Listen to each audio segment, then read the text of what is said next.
la zone aéro. Eh bien, take-off. Press 7.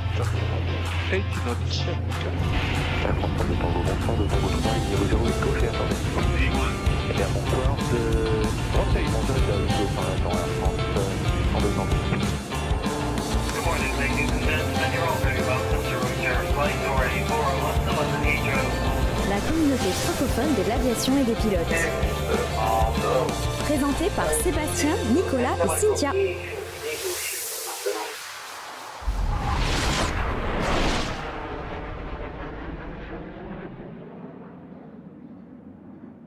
Et bonsoir à toutes et à tous, soyez les bienvenus. Bienvenue dans la zone aéro, j'espère que vous allez bien. Il est mercredi soir, il est 19h30 exceptionnellement, enfin pas exceptionnellement, puisque dès qu'on a un invité plateau, vous le savez, c'est 19h30 la plupart du temps. Donc soyez les bienvenus, merci à Thomas de Inforéa pour le magnifique raid avec plus de 100 personnes qui sont arrivées, les spécialistes, les passionnés de l'informatique. Vous le savez, ça se passe sur Inforéa et vous avez eu le shoot-out avec tout ce qui va bien qui était indiqué sur votre écran. Donc vous pouvez lui faire un petit coucou. Il fait un travail honorable, hein. Je rappelle qu'il répare des ordis, et les derniers ordis, les mercredis, alors oui, on va revenir sur les jours. Là on est lundi, on a un invité plateau le lundi, mais la zone aéro, d'habitude c'était le mercredi, mais on va pouvoir proposer des streams le lundi, le mercredi ou le vendredi, selon l'occupation et l'emploi du temps des invités. C'est aussi ça l'idée. Voilà, donc c'est pour ça qu'aujourd'hui c'est lundi et que on vous propose ce live un petit peu unique.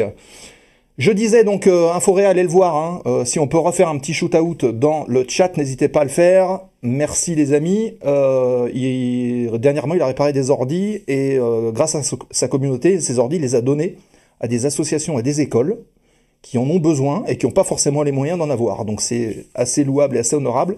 Donc merci Thomas et merci encore pour ce joli raid. Merci également à celles et ceux qui nous suivent sur YouTube. Vous êtes peut-être en train de le faire, ou par l'intermédiaire des podcasts audio de la zone aéro, c'est en replay à 14 jours.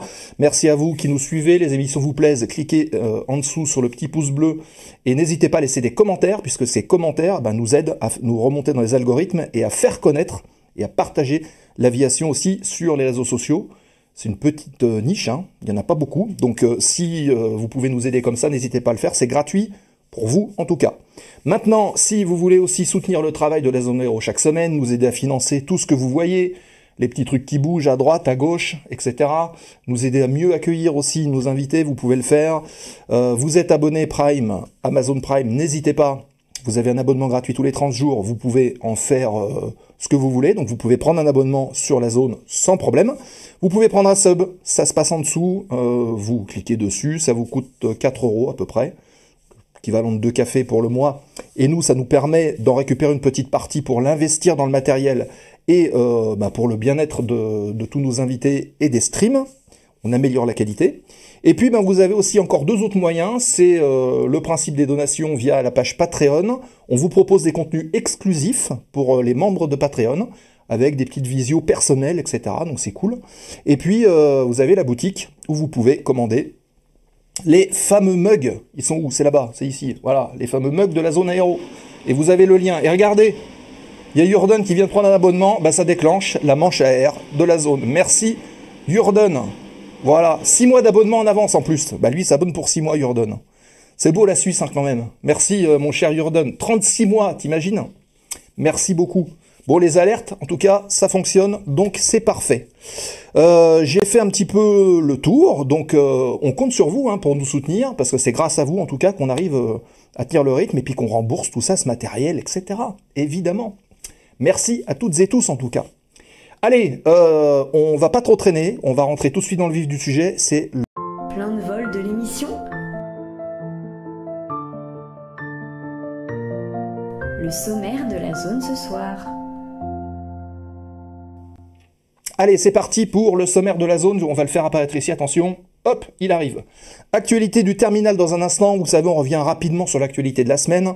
Il y a 4 petites anecdotes à vous partager aujourd'hui. Je pense qu'elles devraient vous intéresser. Elles vont parler en tout cas à tout le monde. C'est pas forcément réservé qu'aux pilotes. Vous allez le comprendre dans un instant. Ensuite, on va aborder le sujet du jour. On vous en a parlé depuis un moment.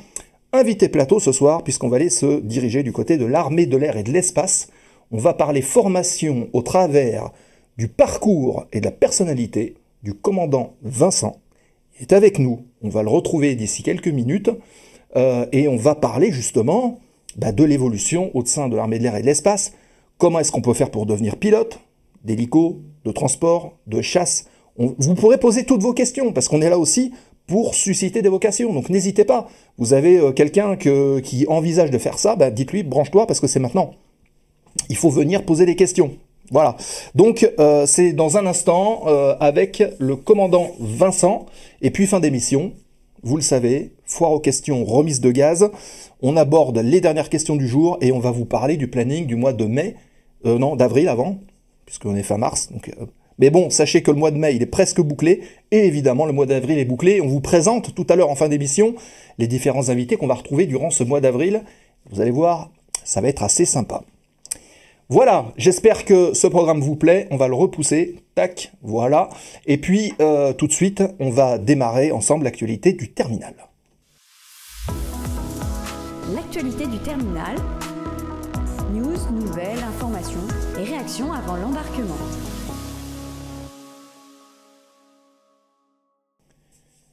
Et on est parti pour l'actualité du terminal. Bougez pas, hop, il faut que je fasse réapparaître la petite caméra qui devrait être ici. Et je vous vois là, donc il n'y a pas de problème. Allez, c'est parti pour l'actualité du terminal. Première petite news. C'est un nouveau dispositif anti-incursion. Alors vous allez me dire, mais en quoi ça consiste? Eh bien je vais vous l'expliquer. Ce sont de nouveaux moyens qui ont été mis pour la surveillance et la prévention des incursions de piste aux États-Unis. Qu'est-ce que c'est qu'une incursion? C'est quand l'avion, vous voyez, il est en dehors de la piste, et puis qu'il rentre sur la piste. Donc jusqu'à présent, si l'avion il est autorisé, il n'y a pas de problème, tout va bien pour décoller, c'est quand même mieux. Par contre, quand l'avion rentre sur la piste et qu'il y en a un autre qui est en train de décoller, ça pose un léger problème, vous vous en doutez. Je vous renvoie, pour les spécialistes, au crash de Tenerife. Il y a des années en arrière, le crash le plus mortel de l'aviation, c'était un petit peu ça. Il y avait d'autres choses, mais c'était un petit peu ça. Ah oui, j'ai oublié de vous saluer, j'ai vu Chobaka, Benmol, Elisa Van, Aforea, Uba73, il y a plein de gens. Faites coucou dans le chat, je vais essayer de revenir et puis de vous saluer évidemment. Donc, pour cela, la Fédération de l'aviation américaine, si on peut dire, la FAA, a déployé un nouveau dispositif de prévention des incursions de piste qu'on appelle RID, le Runway Incursion Device. Et il va concerner 74 terrains, 74 tours de contrôle aux États-Unis. Et ce système vise à renforcer la sécurité en alertant en temps réel les pilotes et les véhicules lorsqu'ils risquent de rentrer sans autorisation sur une piste qui est déjà occupée. Vous voyez le petit schéma qui est à côté là? C'est exactement ça. Le RID va s'appuyer sur des sortes de capteurs, des systèmes existants qu'on connaît, par exemple l'ADS-B qui vérifie la position satellite et par le contrôle de la position des avions, le radar de surface qui balaye le sol, l'ASDE-X, et tout ça en fait va compiler des données et va envoyer ça de manière quasiment instantanée au contrôle aérien, de manière à surveiller un petit peu ce qui se passe. Et en cas de danger, il va déclencher des alertes visuelles et des alertes sonores, des feux clignotants qui seront carrément sur l'axe de piste. Ça va s'allumer en rouge, donc ça va dire au pilote qui est aligné ne décolle pas, c'est qu'il y a quelque chose sur la piste. Des alertes sonores, des alarmes en cockpit, des alarmes aussi dans les casques et des conducteurs des engins qui sont au sol. Et ce système peut alerter aussi directement les contrôleurs aériens. Donc il y a des versions portables équipées de GPS et de geofencing qui sont prévues dans les véhicules, et notamment pour tout ce qui est zone de travaux, parce qu'on sait que des véhicules qui font des travaux aux abords des pistes, de temps en temps il faut qu'ils les traversent, donc il faut savoir exactement où ils sont. Je vous renvoie au crash du Total en Russie, le patron de Total qui est de l'époque qui avait laissé la vie justement à cause de ça, un déneigeur qui traversait la piste, je crois de mémoire. Donc il faut travailler sur ce sujet, et donc l'objectif étant de réduire significativement le risque de collision sur piste, qui est, on le rappelle, un des grands dangers de l'aviation commerciale, et l'actualité nous en a encore montré des exemples ces derniers mois. Voilà, oui c'est ça, Christophe de Margerie, c'est tout à fait ça Fabien, merci beaucoup. Voilà, donc pour la première petite actu. La deuxième, on enchaîne. Vous l'avez peut-être vu dans les actus, c'est une panique à Londres, puisque le gouvernement britannique a lancé une enquête sur la résilience énergétique après qu'un incendie d'une sous-station électrique ait paralysé l'aéroport de London Heathrow pendant 16 heures. L'incident a juste causé l'annulation de 1300 vols, ce qui est plutôt pas mal. Hein. Ça a impacté 200 000 passagers et ça a provoqué un chaos aérien qui a duré et va durer plusieurs jours. La crise a soulevé des vives inquiétudes sur la capacité du Royaume-Uni à protéger des infrastructures critiques face aux catastrophes ou aux attaques. Donc ça fait réfléchir tout ça. Si on paralyse un système électrique, un système de gestion d'énergie, ben, ça peut impacter d'autres choses derrière. Donc ça permet de prendre du recul, d'analyser la situation, puis d'en tirer une bonne décision. Des versions portables, non, qu'est-ce que je dis? Non, c'est pas du tout ça. C'est le chef national de la National Grid a qualifié l'événement d'inédit en soulignant que 2 autres sous-stations restaient disponibles pour suppléer la première et que normalement ça devrait se rétablir sous peu. Pourtant, on a souligné l'impossibilité de fonctionner normalement étant donné la complexité et la difficulté à redémarrer des centaines de systèmes qui sont critiques, notamment pour la sécurité aérienne. Et face à la situation, le secrétaire à l'énergie a mandaté une enquête d'urgence pour tirer les enseignements, renforcer la sécurité énergétique nationale, et les premières conclusions sont attendues sous 6 semaines. Voilà. C'est un petit peu le problème partout, c'est qu'on veut prendre une décision, mais il faut le temps que la décision elle mûrisse et qu'elle arrive. Voilà. En tout cas, c'est au cœur de l'actualité, vous l'avez peut-être vu sur les médias, hein, parce qu'on en a parlé. Ouais, 6 semaines. Bon, 6 semaines, c'est pour les conclusions. Après, il faudra peut-être attendre 6 semaines pour qu'on les vote, et puis après, encore attendre 6 semaines ou 6 mois, peut-être pour qu'on fasse les travaux qui vont bien. Vous savez hein, comment ça fonctionne. Bonsoir, j'entends rien. Oula, regardez les amis, j'entends rien, et là, il faut le souligner. Hein.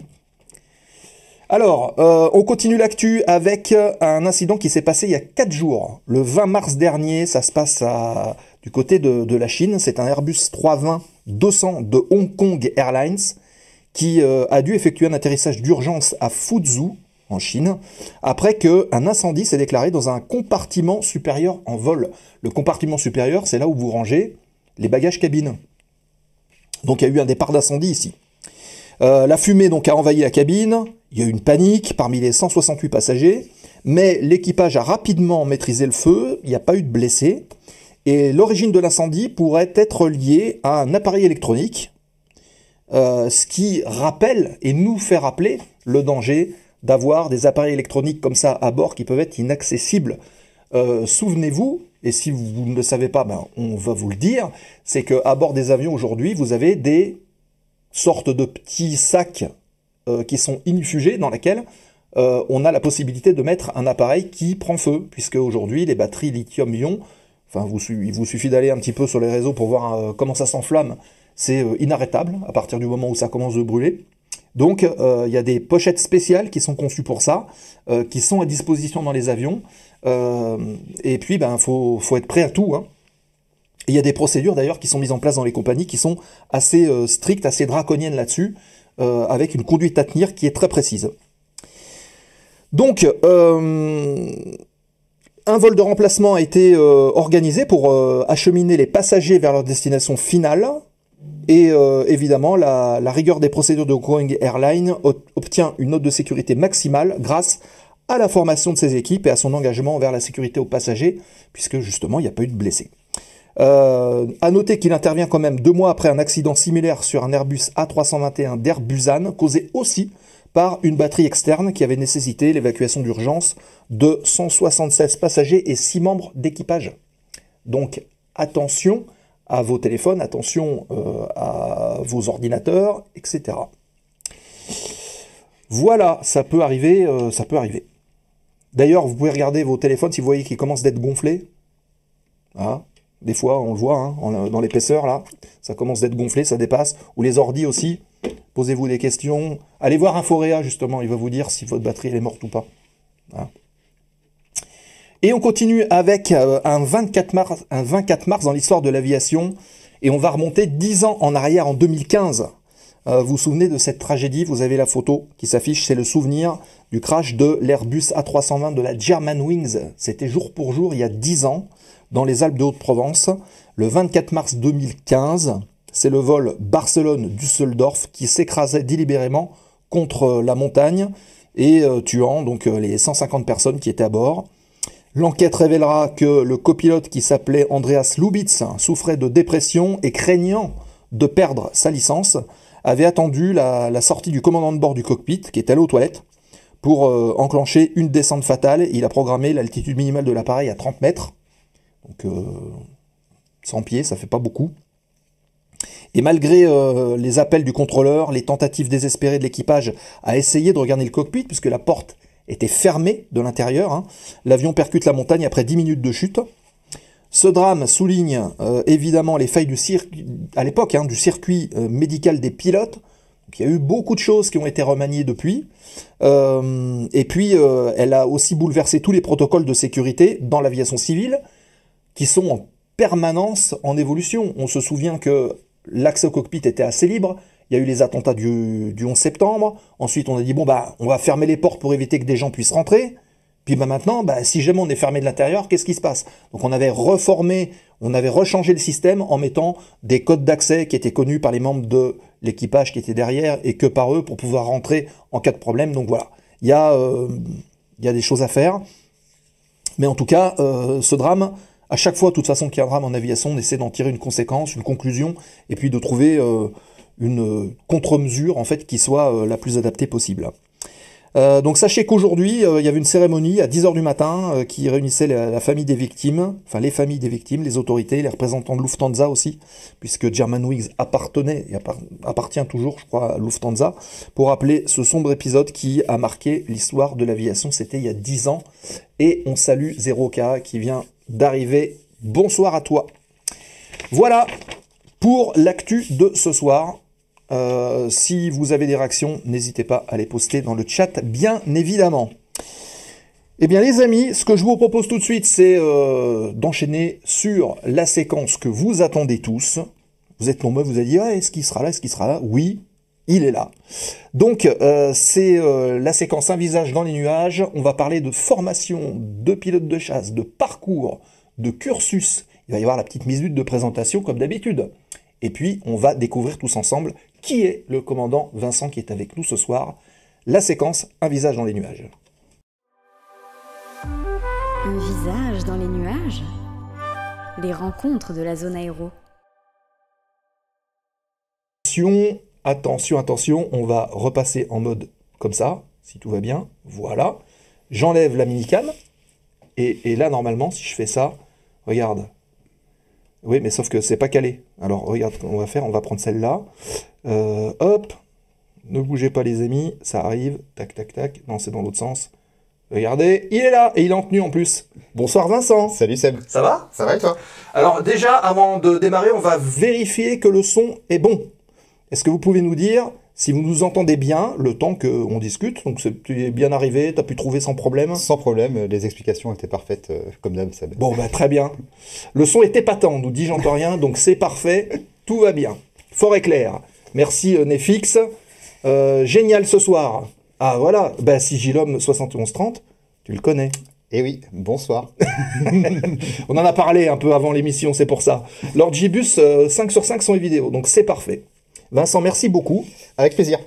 Je sais que les journées sont longues et que tu as pris ton temps, de ton temps pour venir. Oui, tout à fait. Oui. En ce moment, un petit peu en exercice, donc sur la base de salon. Donc, j'ai pris du temps pour venir ce soir. Et voilà. Écoute, on t'en remercie.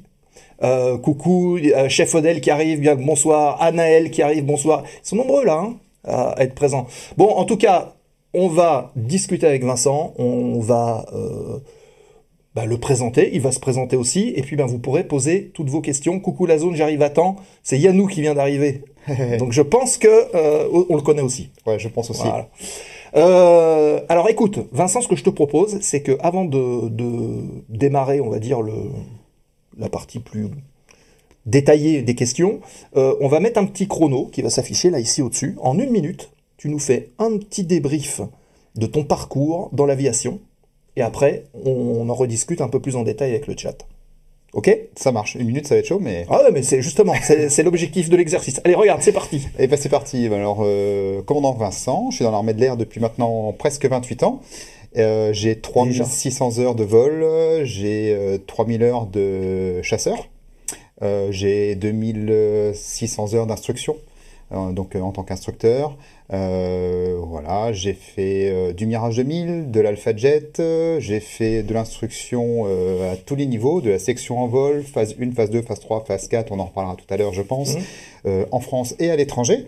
J'ai fait 8 ans à l'étranger, 4 ans aux Émirats, 4 ans à Djibouti, voilà, et actuellement je suis commandant du 293 Cévennes, l'escadron, un des escadrons de Celui qui est là. Salon de Provence, voilà, où je suis maintenant instructeur sur Cyrus. D'accord. Voilà, et regarde, j'ai tenu. Bah, regarde, il reste même 7 secondes, 6 secondes. Cyrus, Donc, et on en avait parlé, peut-être plus pour longtemps. peut-être plus pour longtemps, parce que, ben voilà, 28 ans, ça fait déjà un beau parcours. Eh ouais, eh ouais, ouais. Très bien. Eh ben écoutez, vous voyez, la minute elle était tenue. Donc si vous avez des questions au fur et à mesure de nos échanges à poser à Vincent, n'hésitez pas à le faire. Vous connaissez la mécanique, hein. Vous posez votre question dans le chat, nous on la met de côté et puis on l'incruste au fur et à mesure de la discussion. Alors, on va pas changer une formule gagnante, on va revenir un peu aux sources. Ouais. Qu'est-ce qui a éveillé en toi cette passion de l'aviation? Comment c'est arrivé? Où est-ce que tu as fait tes premières heures? Comment est-ce que tout ça s'est embrayé, on va dire, depuis ta tendre enfance? Alors, je vais peut-être en surprendre pas mal, mais... Tiens, regarde, classe mais- mon parrain. Donc, je vais peut-être en surprendre, mais au départ, je voulais pas faire pilote de chasse, je voulais faire pilote de ligne, parce que pas très loin de chez moi, il y a le VOR de Moulins. Ah. Et donc, du coup, je voyais toutes ces traînées dans le ciel, et donc ça m'intriguait, je voulais absolument rejoindre la troisième dimension. Au départ, je me suis renseigné sur les différents cursus dans le civil, et je me suis aperçu que financièrement, ça allait peut-être être compliqué pour pouvoir financer toutes les études. Et j'ai discuté pas mal avec tout ce qui est conseiller d'orientation à l'époque, et on nous avait parlé de la filière militaire. Et du coup, je suis allé voir le bureau de l'information. Maintenant, c'est les CIRFA, hein, ça a changé de nom maintenant. Et on m'avait conseillé, on m'avait dit, faut passer le concours de l'école de l'air pour faire pilote de chasse ou pilote militaire dans tous les cas. Donc, suite à ça, j'ai passé le bac S. Je suis parti en classe préparatoire au lycée militaire à Autun. Ah, donc déjà, le premier contact avec le militaire... Oui, parce qu'on m'avait dit que ce serait mieux d'aller dans le militaire. Alors, j'avais postulé pour l'école des pupilles de l'air. Et c'était vraiment le cas? Oui.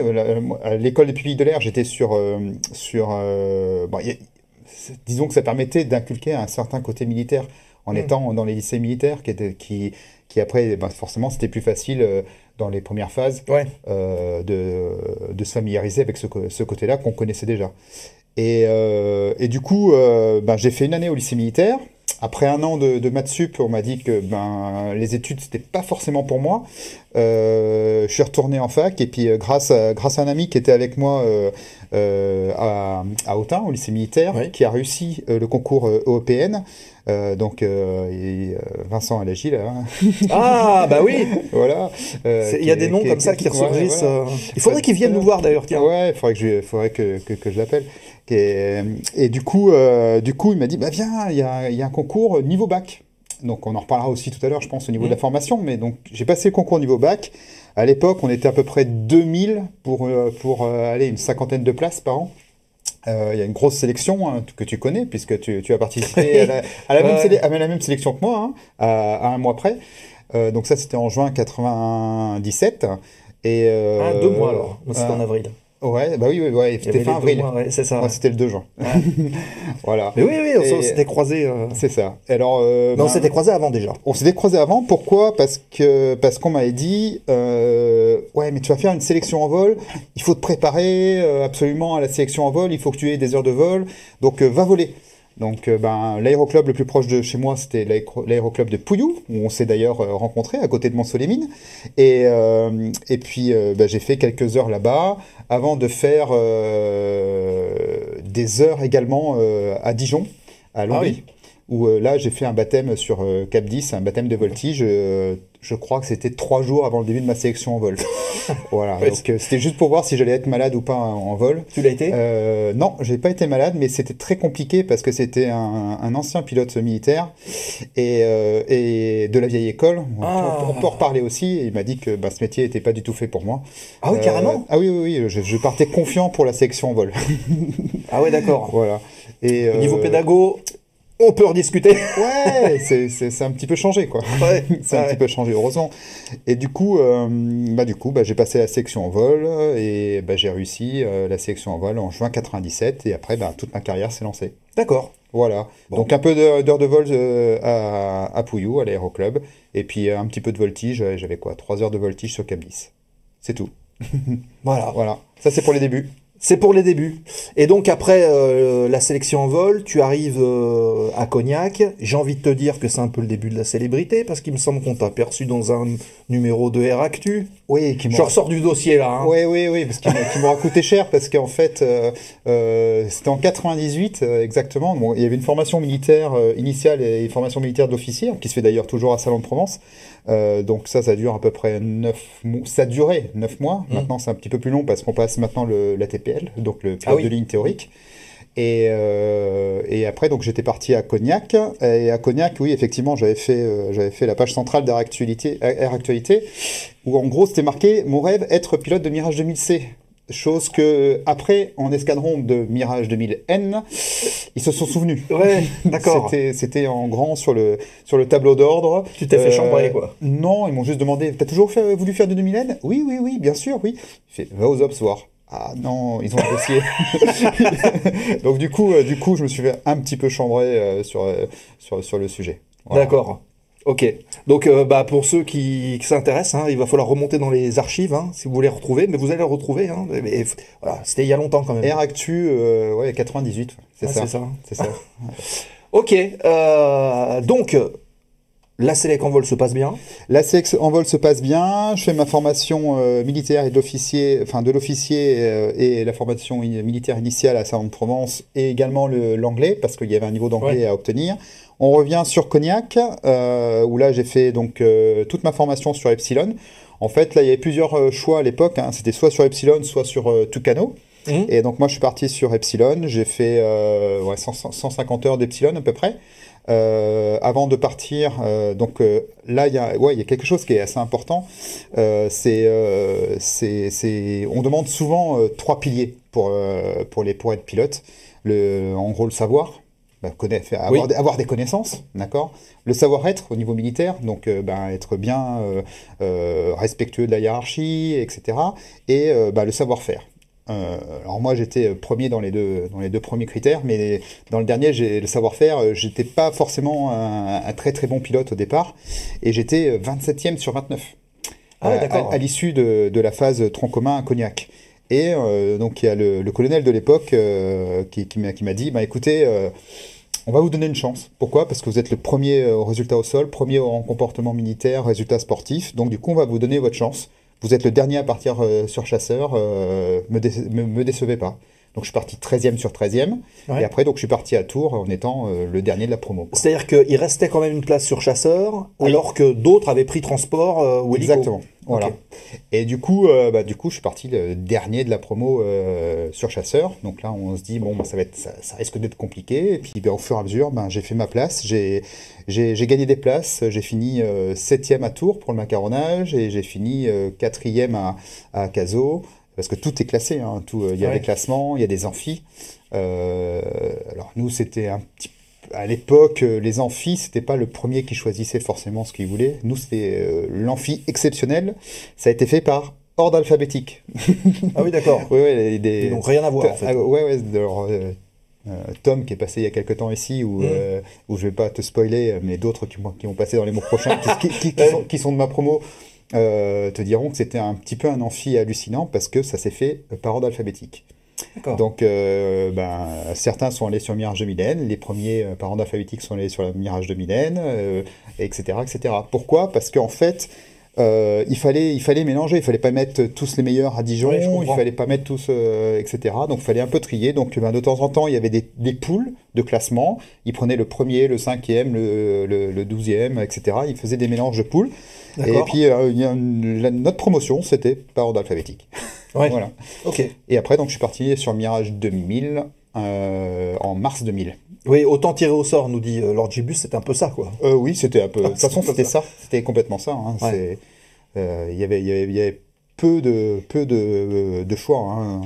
Là, nous, c'était simple. Hein. Le premier, il avait le choix de ma poule. C'était 2000N, 2000N et 2000N. C'était les 3 escadrons. Donc c'était 1-4, 2-4 et 3-4. Mirage 2000 quand même. Mirage 2000 quand même. Ok. Voilà. Ça, c'est un beau moment. Alors, déjà, première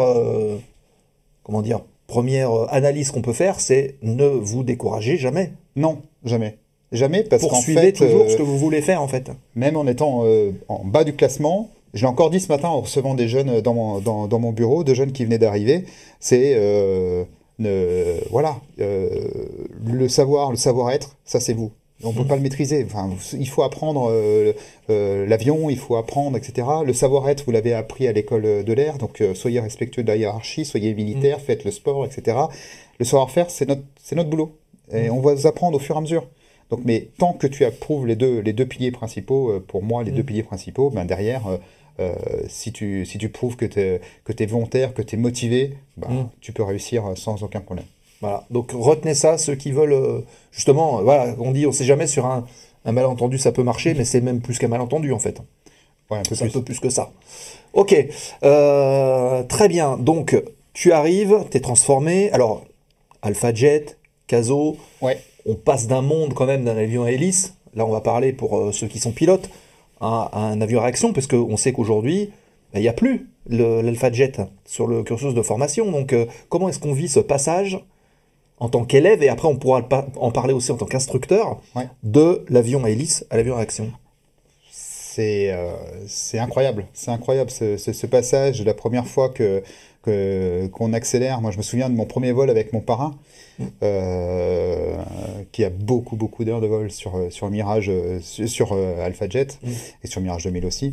En fait, on décolle, il accélère, il monte pas, mais je dis mais qu'est-ce qu'il fait? Et là, la montée mexicaine, c'était mes découvertes de la 3e dimension. On monte au niveau 200 en quelques secondes, en faisant des tonneaux, c'était mémorable. Et ce vol-là, Ouais. ben, à chacun de mes filleuls que j'ai eu en vol sur Alpha Jet après, je leur ai fait le premier vol exactement le même, parce que c'est celui qui m'est resté dans ma tête toute ma vie, quoi, et qui restera toujours dans ma tête, quoi. C'est un souvenir incroyable, et voilà, j'ai essayé de transmettre ça à mes différents filleuls. D'accord. Alors, j'ai eu un retour d'un pilote, peut-être, qui était dans le chat tout à l'heure, enfin, en tout cas connecté, je ne sais pas s'il l'est encore, peut-être, qui me disait, en fait, à chaque fois que tu changes d'avion, tu as l'impression que le précédent, il avance pas. Ouais, alors entre l'Epsilon et l'Alpha Jet, ouais, il y avait une grosse différence. Entre l'Alpha Jet et le Mirage 2000, il y avait aussi une différence parce qu'il y avait la post-combustion. Ouais. La post-combustion, c'est quelque chose qui est aussi différent parce qu'on sent le petit coup aux fesses au décollage qui est différent, et tu dis ah ouais, il y a quelque chose en place. Ouais. Mais après, une fois qu'on est en l'air, la vitesse, que ce soit en Alpha Jet ou en Mirage 2000, quand tu es entre 400 et 500 nœuds, ça reste toujours pareil. Ok, d'accord. Posez vos questions, les amis, hein. Il y a déjà des questions qui sont mises, je les ai pas oubliées, hein. On les a vues, on les a mises de côté. Donc allez-y, hein. Posez vos questions et on va y revenir dans un instant. Et donc, passage sur le Mirage 2000N, pour le coup. Tout à fait. À Luxeuil, les bains. À Luxeuil. Oui. Donc, tu arrives dans un nouveau milieu, parce que finalement, tu passes d'élève à pilote. Alors, on est stagiaire. En fait, au départ. Une fois qu'on est macaroné, on passe du statut d'élève à stagiaire. Alors maintenant, c'est un petit peu changé. Maintenant, on est stagiaire tout le temps. Mais à l'époque, on attendait d'être macaroné avant de passer stagiaire. On était stagiaire sur Alpha Jet à Caso, à l'ETO. Ouais. Et donc après, tu arrives, tu es pilote en instruction militaire. En escadron, PIM. Et là, donc, tu apprends vraiment la mission principale de ton unité. Et une fois que tu as appris la mission principale de ton unité, tu deviens pilote de combat opérationnel. Donc ça prenait parce que moi, ma référence, c'est le Mirage 2000, donc c'était une année à peu près. Sur Rafale actuellement, pour devenir pilote de combat opérationnel, il y a peut-être des connaisseurs dedans, mais on est plus proche de l'année et demie, voire 2 ans. Ouais. Il y a quand même ces multimissions. Donc Oui, forcément, l'omni-rôle. l'omni-rôle. Donc du coup, forcément, c'est un peu plus long. Même chose pour le Tiret 5. Voilà, j'ai un filleul qui est actuellement sur Tiret 5. Il a mis presque un an, un peu plus d'1 an et demi à devenir pilote de combat opérationnel. Et donc pilote de combat opérationnel, ça veut dire quoi? Ça veut dire que tu peux aller au combat en tant qu'équipier. Voilà, donc c'est une qualification qui te permet, pour les gens de la défense aérienne, de maintenir la permanence opérationnelle sur le territoire français. Donc en gros, c'est ce qu'on appelle la police du ciel. Exactement. Donc ça, pour les missions de défense aérienne, tu peux être donc pilote de combat opérationnel et maintenir faire la police du ciel. D'accord. Okay. Et dans mon cas, j'étais capable d'aller faire une mission sur un théâtre extérieur en tant qu'équipier. Ça, c'est la première qualif. Ensuite, tu passes sous-chef de patrouille. Donc, sous-chef de patrouille, ça veut dire que tu peux être leader de 2 avions. Et ça, c'était à Luxeuil? À Luxeuil, toujours. Et est-ce que tu es passé par Orange pour la transfo sur Mirage 2000? Oui, parce qu'en fait, avant de commencer ma transfo sur Luxeuil, il y a la transfo sur la machine, d'accord. Et la transfo machine se faisait sur Orange. Maintenant, elle se fait sur Nancy, puisque les Mirage 2000, il n'y en a plus qu'à Nancy et à Luxeuil. Donc maintenant, tout se fait à Nancy pour la transfo machine. D'accord. Voilà. Donc moi, ça s'est fait à Orange. Donc j'ai fait environ 3-4 mois à Orange. Et ensuite, je suis retourné à Luxeuil pour apprendre le système d'armes particulier du Mirage 2000N. D'accord. Voilà. Oui, donc, parce que là, on est quand même sur une composante nucléaire, donc on est dans un truc un peu spécial, quoi. Faut quand même le dire. C'est un peu spécial. Il y a surtout beaucoup de documentation, beaucoup de règles à respecter. Voilà, tout ce qui est écrit, c'est ce qu'on doit respecter, et tout ce qui n'est pas écrit, on ne doit pas le faire. Voilà. C'était la règle qu'on devait respecter essentiellement. D'ailleurs, justement, ça répond, ou on peut peut-être compléter cette réponse à Philémon qui pose cette question. Le Mirage 2000N, c'est spécial comme mission. Il dit on n'est pas sur la chasse. Alors comment est-ce qu'on pourrait définir la chasse? Grande question. Là, mais c'est philosophique. C'est voilà, avion de chasse, avion réacteur, etc. Oui. Après, moi, j'étais plus dans le bombardement. Donc, on m'a parlé forcément des Mirage 2000 bleus et des MUD. Donc, voilà, les MUD, les Mirage 2000 qui sont plutôt assaut, bombardier. Donc là, c'est vraiment un débat et puis des petites guéguerres internes qui tendent malheureusement à disparaître, puisque maintenant on est dans l'omni-rôle. Donc il n'y a plus d'escadron. Enfin, si, il y a encore le Tiret 5 et le 2000D qui sont un petit peu la guéguerre, mais maintenant sur Rafale, c'est de l'omni-rôle. Alors, on est plus maintenant sur une guerre monoplace, biplace, quoi. Alors, on parle justement de 2000N, et c'est vrai ce que dit Lord Gibus. Peut-être, est-ce qu'on peut déjà définir ce que c'est que la version N? Alors, version N, c'était la version nucléaire. Donc, on emportait l'arme nucléaire. On pouvait emporter l'arme nucléaire. D'ailleurs, on le voit ici, hein, vous voyez. Hop, 2000N, voilà. C'était le patch qu'il y a ici. Oui, parce qu'en fait, le dernier escadron de Mirage 2000N s'est fermé à Istres en 2018. Voilà, on en a parlé d'ailleurs dans la zone aéro. Voilà. On a fait un petit truc là-dessus. Ouais. C'était en 2018, ça passe vite. Ça passe vite. Ok. Voilà, donc j'étais sous-chef de patrouille. Et après, en fait, il y a 2 types de recrutement. Il y a les gens qui font l'école de l'air et il y a les gens qui font officier sous contrat. Et du coup, les officiers sous contrat, la plupart du temps, ils sont envoyés en parrainage. C'est-à-dire que pour vieillir, parce que moi j'ai été breveté pilote de chasse à 21 ans et sous-chef de patrouille à 23 ans. Oui. Du coup, au niveau maturité, etc., dans le milieu, en général, on nous faisait vieillir en tant qu'instructeur. Donc c'est pour ça que je suis parti instructeur à Tours. Donc entre 2003 et 2007, j'ai fait 4 ans là-bas. Et c'est sur AlphaJet. Sur AlphaJet, ouais. Alors, il faut aussi le souligner, c'est que dans le cursus des instructeurs, il y en a une partie qui peuvent partir sur Tucano ou sur... à l'époque, oui. Sur TB30. Toi, direct, tu retournes en fait sur l'avion de chasse. Moi, j'ai eu la chance de ne pas aller en école Enfin, la chance.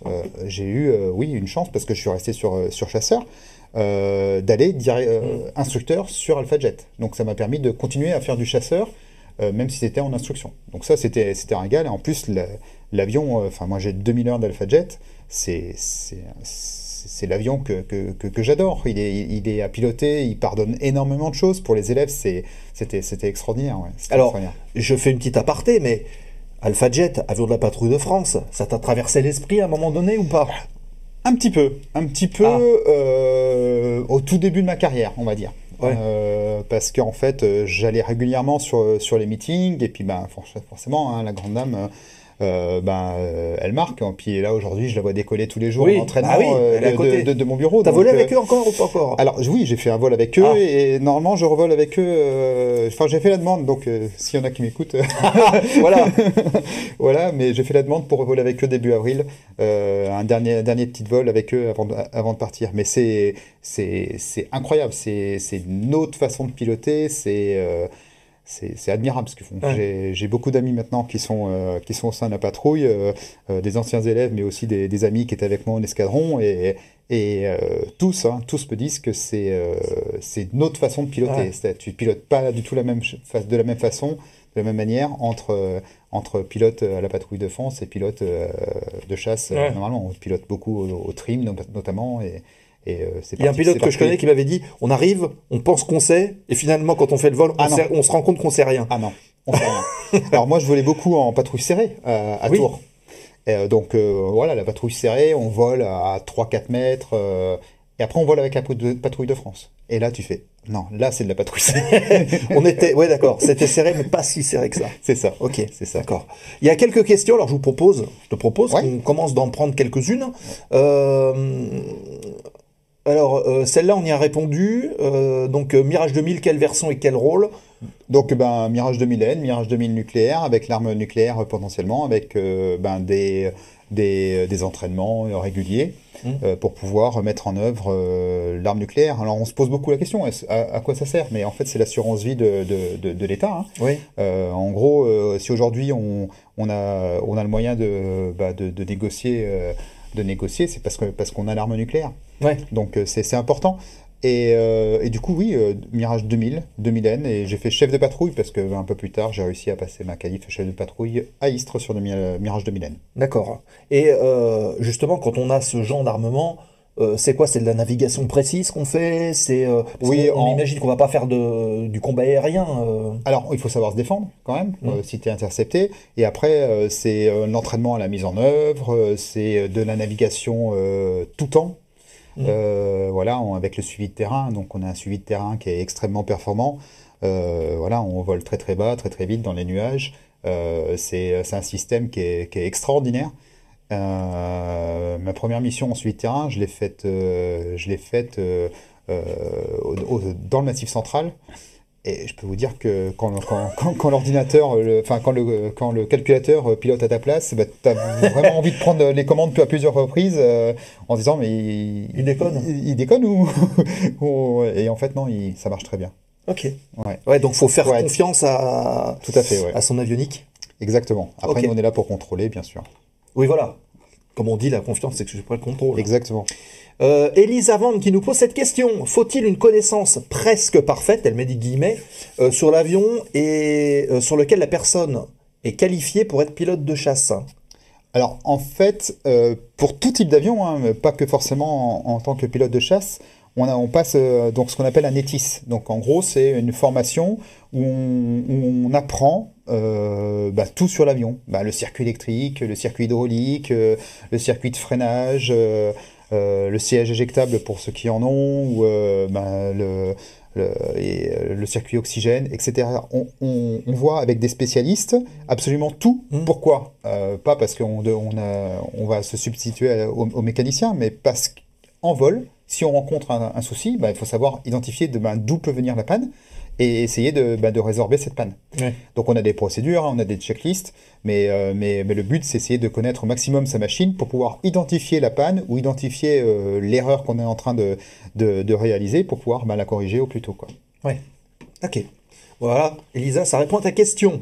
Jean qui nous pose cette question vis-à-vis des annonces entre donc les différents présidents, avez-vous vu des changements dans vos entraînements? Alors, est-ce que, justement, alors on peut peut-être résumer ça, hein, est-ce que les différentes évolutions technologiques peuvent impacter l'entraînement des pilotes? Alors, au niveau politique, pas du tout, hein. Nous, on suit un programme de formation j'ai envie de dire, qui est toujours à peu près le même. Bien sûr, on s'adapte par rapport à la guerre du Golfe, où on s'entraînait à la pénétration basse altitude pour pouvoir attaquer et éviter les différents systèmes solaires. Maintenant, on est plus en altitude, justement. On est capable de larguer des bombes à très haute altitude, on est capable de se défendre à haute altitude, et ça nous permet, avec nos radars qui sont de plus en plus puissants, de se battre à plus longue distance. Ouais, donc il n'y a plus besoin de venir en contact finalement. Non, le dogfight, c'est que pour l'entraînement maintenant. Enfin, faut savoir le faire. Mais, Top Gun, c'est fini, ça n'existe plus. Oui, mais non, mais il faut quand même savoir le faire, parce que peut-être qu'un jour on y reviendra.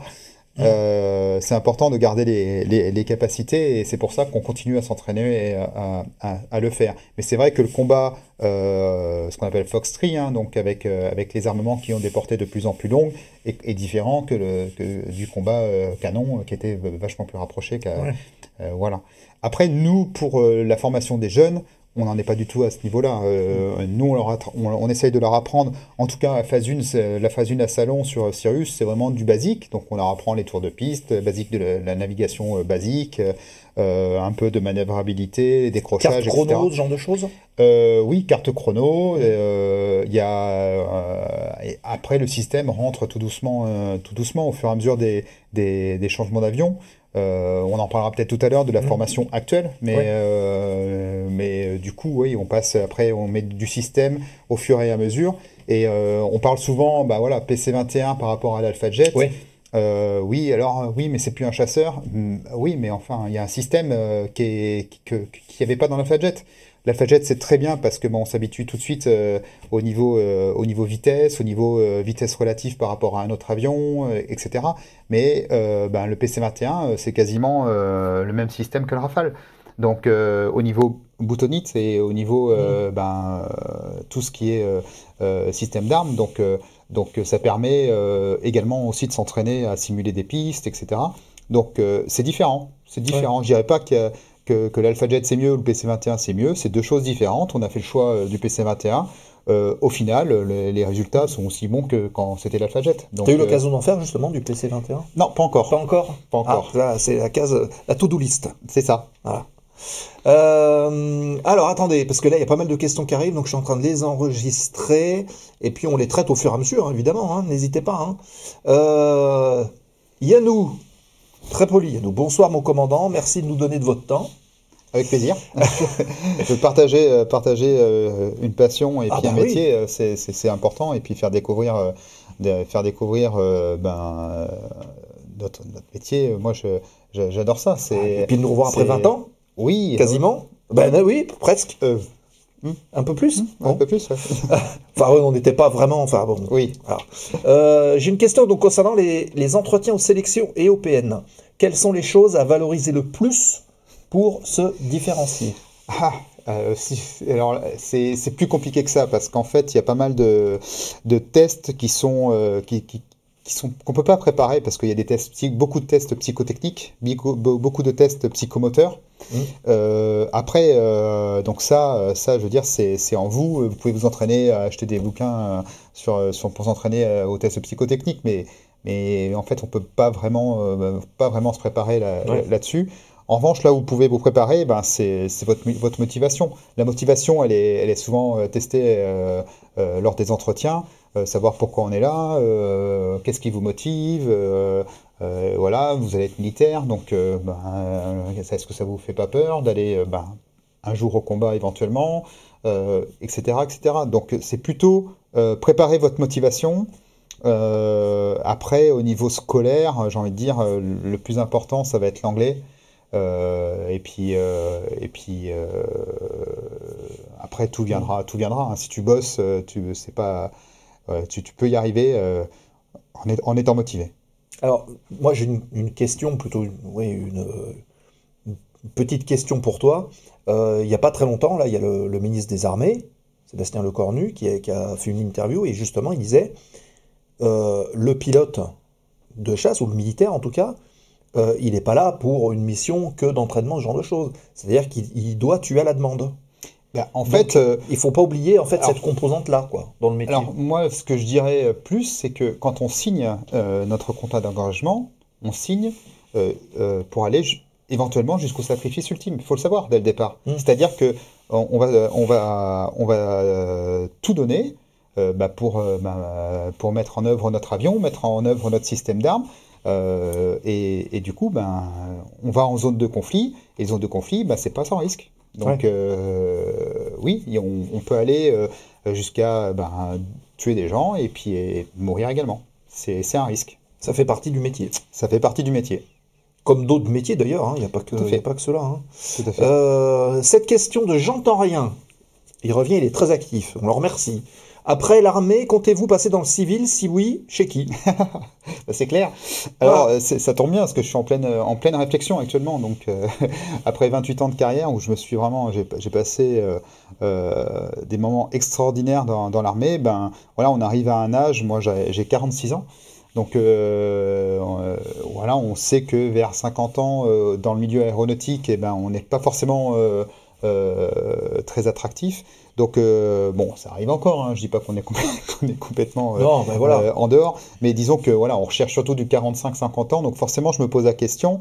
Alors j'ai pas mal de choses, bien sûr, il y a Air France, il y a la Sécu civile, puis il y a aussi continuer à faire ce que je sais faire. Moi j'adore instruire, j'adore partager mon métier. L'instruction, pour moi, c'est quelque chose que tu abordais ou pas au départ, cette notion d'instruction? Parce que on ne s'imagine pas forcément instructeur au début. Eh bien, je l'ai sorti à mon entretien en 81, donc pendant la sélection à Bretigny. Je l'ai sorti. Moi, j'avais déjà envie d'instruire. Donc, je sais pas. C'était Top Gun, ça, c'est un héritage de Top Gun ou pas? Oui. Ouais, voilà. Non, mais il faut le dire, moi je suis la génération Top Gun 1. Ouais. Voilà, quand tu le regardes maintenant, c'est un petit peu différent, mais oui, je suis de cette génération-là. Oui, l'instruction, c'est quelque chose pour moi qui est très important, de savoir passer un message, une formation aux plus jeunes.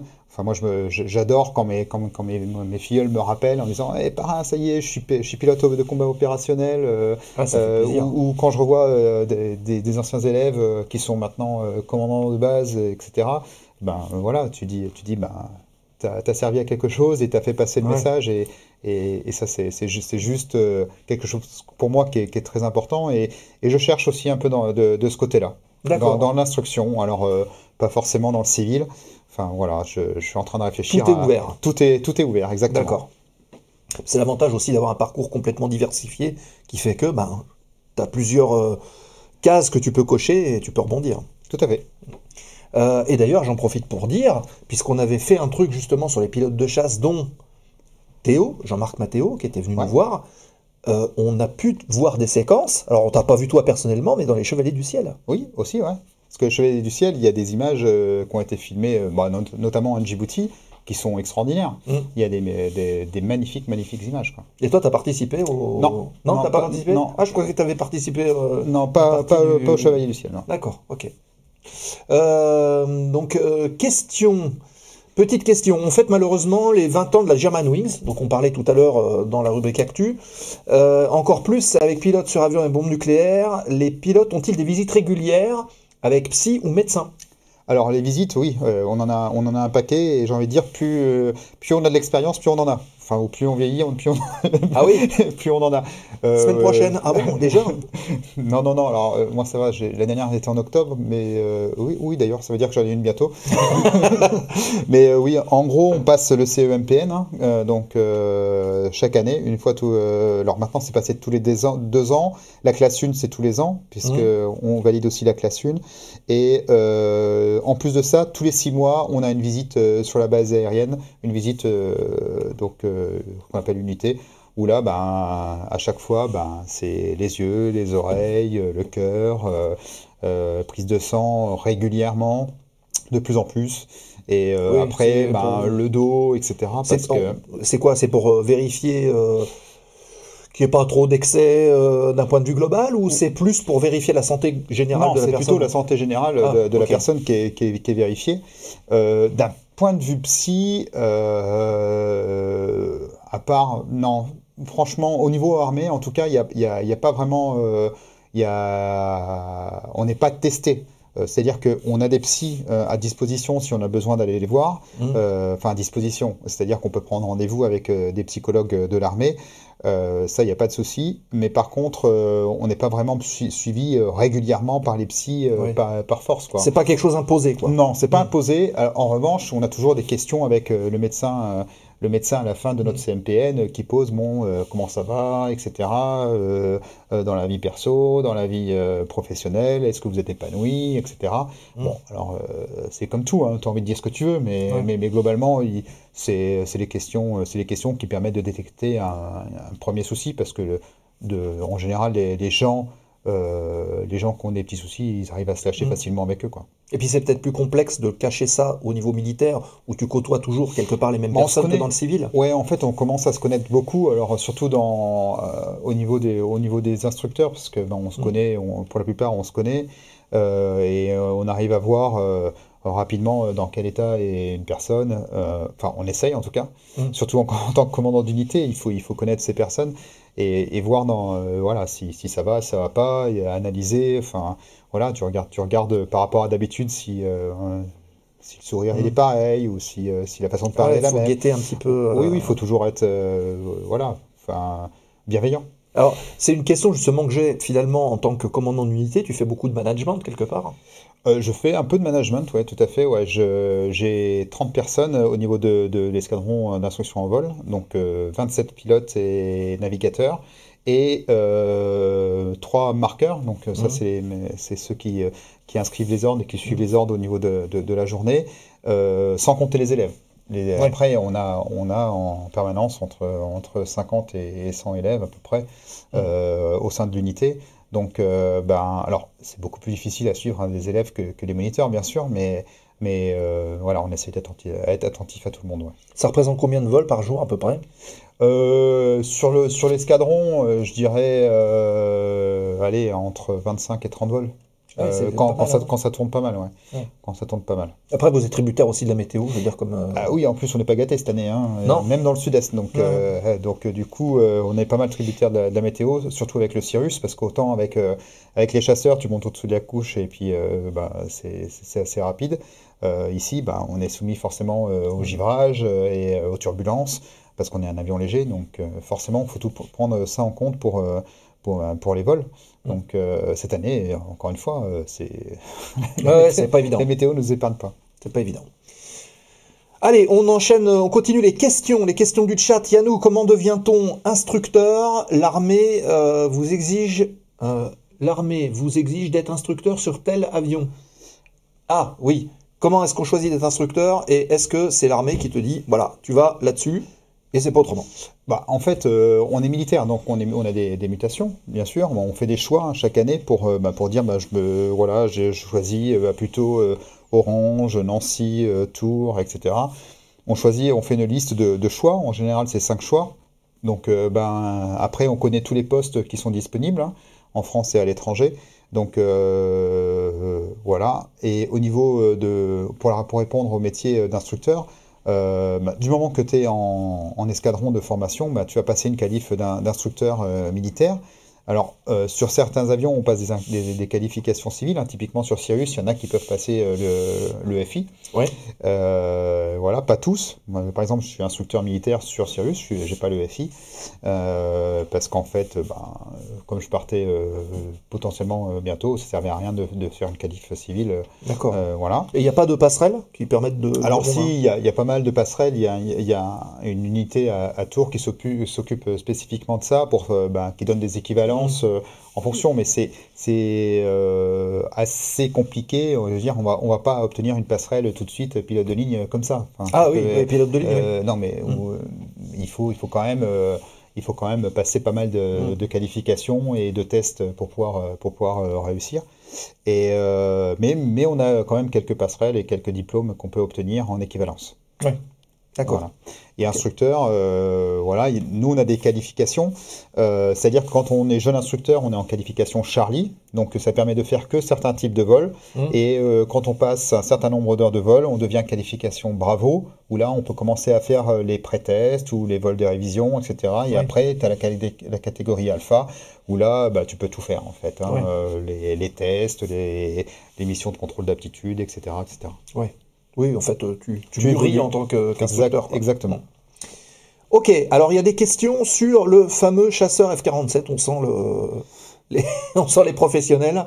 Comme l'a annoncé donc, le président américain Trump, le futur avion F-47 aura une assistance, donc intelligence artificielle. Est-ce que tu penses qu'un jour, il y a aussi l'IA qui débarquera dans les Rafales ou d'autres avions? Qu'est-ce que tu penses de l'IA, toi, en tant que pilote? L'IA, maintenant, on n'a plus le choix que de penser avec. Elle est présente absolument partout, dans nos téléphones, dans nos ordinateurs.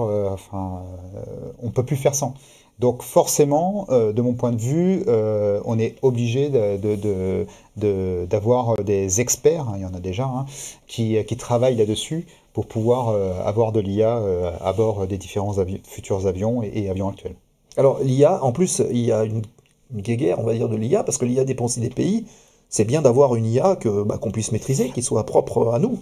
Oui, tout à fait. Alors là, c'est encore particulier, hein. Là, on est un petit peu en retard, mais on commence à pas mal travailler là-dessus. Il faut que l'IA, ça soit national. Ouais. Voilà, ou développer quelque chose au niveau de l'Europe, mais bien sûr. Là, on le voit très bien avec le sujet des F-35 actuellement. Il faut absolument qu'on puisse contrôler nos avions. Ouais. Ok. Ouais, une IA qui ne dépendra pas des États-Unis qui pourrait couper quand on leur ressemble. Parce qu'en fait, c'est ça. Hein. C'est ça. Ce qui est sous-jacent, c'est que voilà, on vous vend un avion. Par contre, il y a un bouton où si la personne à l'autre bout appuie dessus, il ne marche plus. Exactement. C'est embêtant. C'est plutôt embêtant. Justement, oui, on parlait donc des missiles. Est-ce que tous les missiles finirent certains drones au canon? Je comprends pas. Est-ce que tu pourrais reformuler ta question, Lord Gibus? Parce que là, je comprends pas. Alors, attends. En Ukraine, on a vu le Mirage 2000, les Ukrainiens ayant largué des missiles finir des drones au canon. Oui, en fait, il y a eu plusieurs aéronefs français, parce qu'il n'y a pas eu que du Mirage 2000, qui ont abattu des drones, notamment en fait, pour défendre les bases militaires françaises, hein. C'est de l'autodéfense, dans le cadre de l'autodéfense, où en fait, des avions français sont entrés en contact avec des drones et ont dû abattre les drones pour être sûr qu'ils n'allaient pas s'abattre sur nos bases. Donc que ce soit à Djibouti ou que ce soit oui, c'est ailleurs. Partout en fait. Le drone devient une menace de toute façon, conséquente. Maintenant on le voit, hein, partout, hein, dans le drone, les drones, sur tous les théâtres, ils sont présents maintenant. Ok. Bonsoir Yggdrasil qui est arrivé. Bonsoir. Qui est-ce que j'ai loupé encore?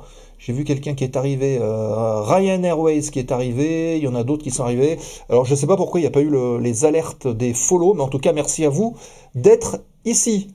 Alors, il y a d'autres questions qui arrivent.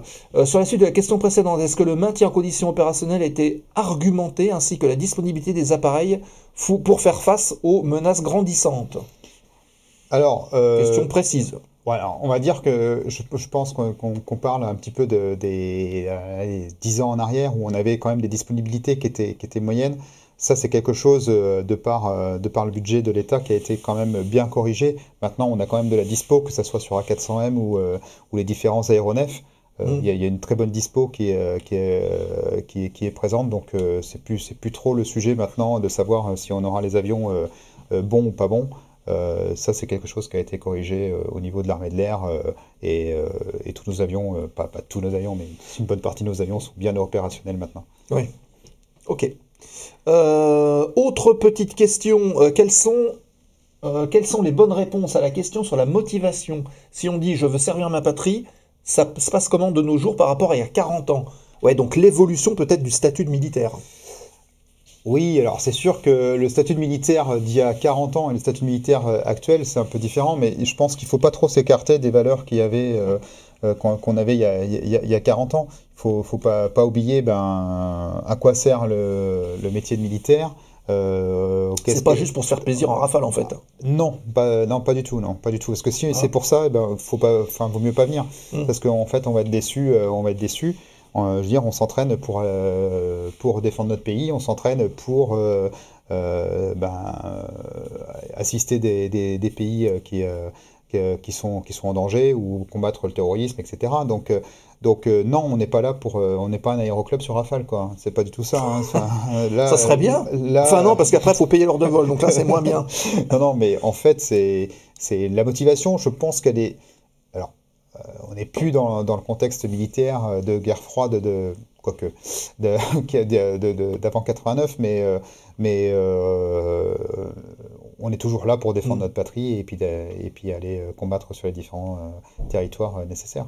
Est-ce que vous avez des cours, en tout cas pour les élèves, je ne veux pas dire des cours de géostratégie, mais des cours qui relatent un petit peu l'histoire de l'aviation ou de l'engagement, en fait, tu parlais des guerres froides, justement, de l'évolution de la situation géostratégique. Alors oui, à l'école de l'air, il y a tout un programme qui est de formation qui est dispensé sur l'histoire de l'aviation, sur la géopolitique, les différents conflits, etc., pour essayer de comprendre, parce que je suis pas sûr qu'on comprenne encore toutes les subtilités de tous les conflits, mais en tout cas essayer de comprendre les bases des différents conflits, hein, que ça soit dans l'Est ou en Israël, etc.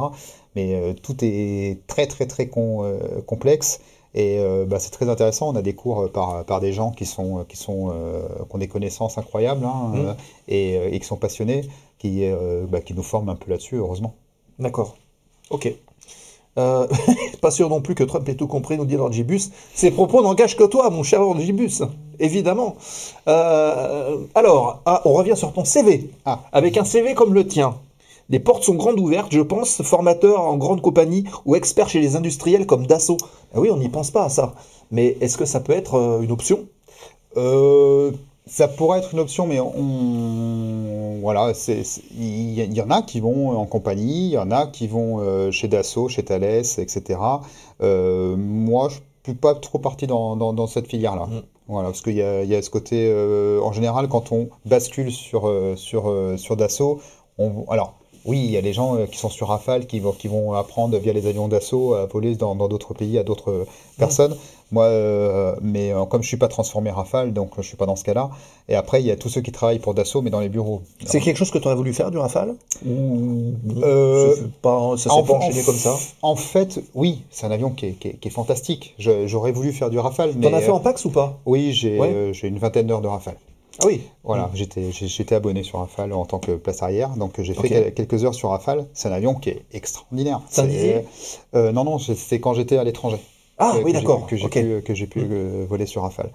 Et du coup, oui, c'est un avion extraordinaire, mais en fait, quand j'ai eu l'opportunité de basculer sur Rafale, c'était à un âge plutôt avancé, et puis c'est une remise en question qui est quand même importante. Il y a un travail énorme pour aller sur Rafale, et je préférais être un bon instructeur qu'être un boulet sur Rafale. Donc c'est presque les mots, c'est presque mot pour mot ce que j'ai dit aux conseillers. C'est voilà, je dis pas que j'y arriverai pas, mais ça va être laborieux, ça va être long, et du coup, je préfère être un bon instructeur. Ok. Voilà. Ok. Alors attendez, perte du micro. Le micro s'est coupé, c'est ça ? Oups, perte du micro. Attendez, on va vérifier. Bon, on peut juste regarder, s'allumer encore ? Ouais, c'est allumé. C'est en bleu ? Ouais, c'est en bleu. Ok, bon, non. Passage en mono ? Alors attendez voir. Normalement non, hein. Moi je vois les deux trucs qui montent. Non, c'est bon, 5.5. Bon. Peut-être. Écoutez, non, normalement, ça n'a pas bougé, on n'a rien touché. Je vais me rapprocher du micro. Le F... alors oui, que pensez-vous du tout dernier avion de chasse F-47 ? On en a parlé un peu. Pour moi, le Rafale, c'est le meilleur avion du monde. Donc, ouais. Non, c'est trop tôt pour avoir un recul et dire ce que j'en pense vraiment. Oui, sur le papier, ça a l'air d'être extraordinaire, mais... C'est des bons marketeurs, les Américains, on le sait. Hein. Exactement. Moi, ce que je vois aujourd'hui, c'est que je reste un peu chauvin, mais le Rafale, il est multimission, il a réussi à être sur tous les théâtres, à faire de l'air-air, de l'air-sol. Voilà, il a fait ses preuves, et pour l'instant, on n'a pas à rougir des autres avions qu'on trouve ailleurs. Et il se vend, alors il s'est pas vendu au début, mais maintenant il se vend relativement bien. Il se vend bien et ça va peut-être ça va peut-être continuer. Oui, F-47 Made in Boeing, ça fait peur. Ah oui, c'est une autre histoire. Yggdrasil, je ne sais pas si vous en avez déjà parlé, mais est-ce que des pilotes de l'armée de l'air sont formés à l'appontage ou c'est une spécialité de la marine? Alors, c'est une spécialité de la marine, hein. Donc nous, on fait jamais d'appontage. Alors, je dis jamais, mais alors régulièrement, je crois qu'en permanence, il y a un officier de l'armée de l'air, pilote, qui est en parrainage sur le Charles de Gaulle et vice-versa. C'est-à-dire qu'il y a un officier de la marine qui vient dans l'armée de l'air.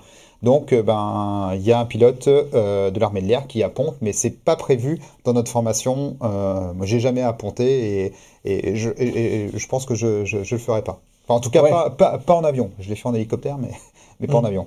Ok. Ah oui, en hélico, c'est peut-être plus souple. Ah, c'est un peu plus souple, peu ouais, plus c'est sûr, souple. c'est sûr. Très bien.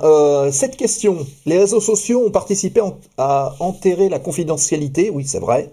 Les militaires aux postes sensibles sont-ils encore formés à la discrétion? Est-ce que c'est aussi quelque chose que vous abordez peut-être? Alors moi, je vais revêtir la casquette d'instructeur un peu. Ouais.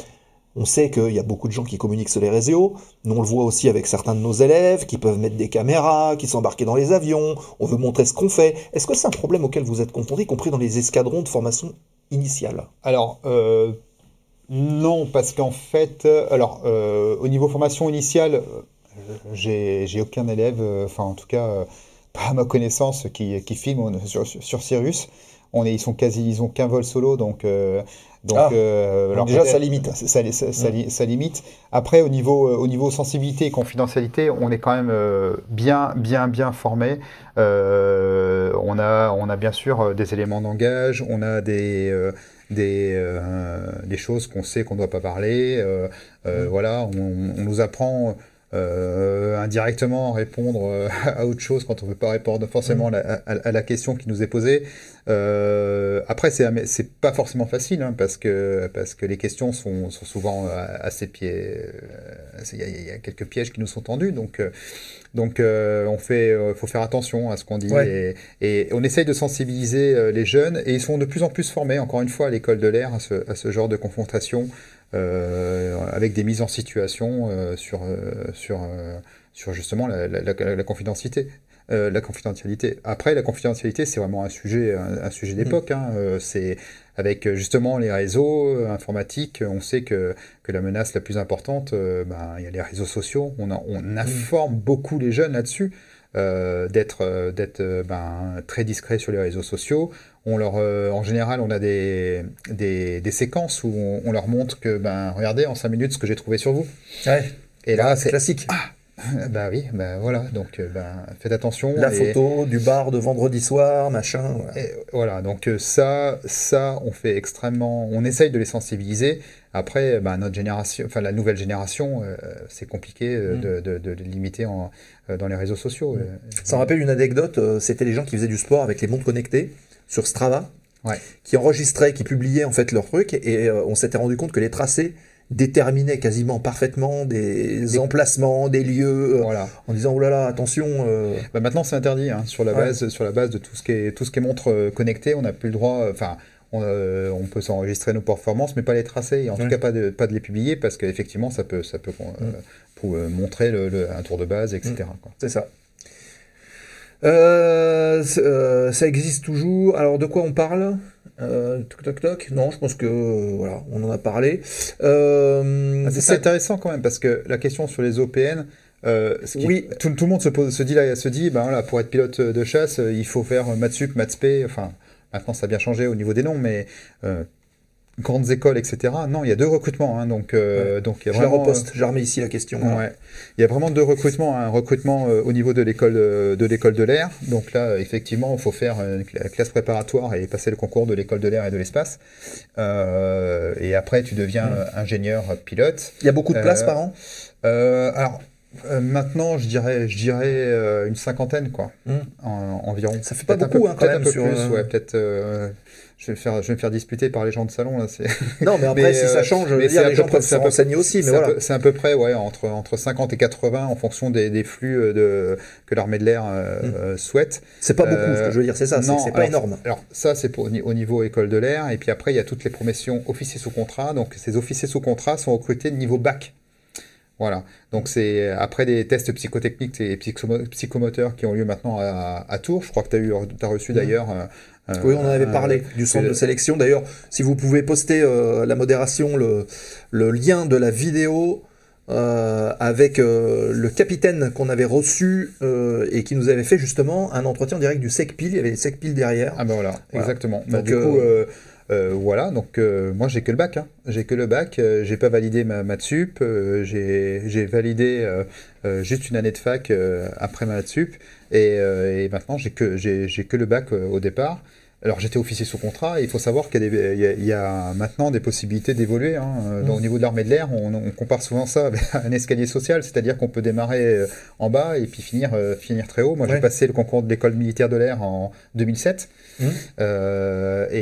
du coup ça m'a permis de passer officier de carrière et de prétendre à monter dans les grades d'officier supérieur. Alors qu'en général, officier sous contrat, tu restes capitaine, mais si tu montres de la volonté, de la motivation, tu peux te faire intégrer et passer commandant et puis lieutenant-colonel également. D'accord. Donc il y a deux voies. Il y a deux voies, ouais. Alors on va dire qu'il y a une voie qui est plus dans le commandement, c'est-à-dire qu'on pilote pendant une dizaine d'années et après on passe dans le commandement de l'unité avant de partir rejoindre l'état-major. C'est un petit peu grossi involontairement, hein. Et après une phase un peu plus pilote où en fait officier sous contrat, tu fais 20 ans de pilote et puis après tu quittes pour faire une reconversion. D'accord. C'est schématisé, mais c'est un petit peu l'idée des deux recrutements. Ok. Voilà. Alors, on va répondre directement à cette question d'Yannou. Combien de places par an pour les officiers sous contrat? À peu près. Ouais, j'ai peur de dire des bêtises, mais je dirais peut-être une cinquantaine aussi actuellement. Okay. Mais faudrait que j'affine les chiffres exacts.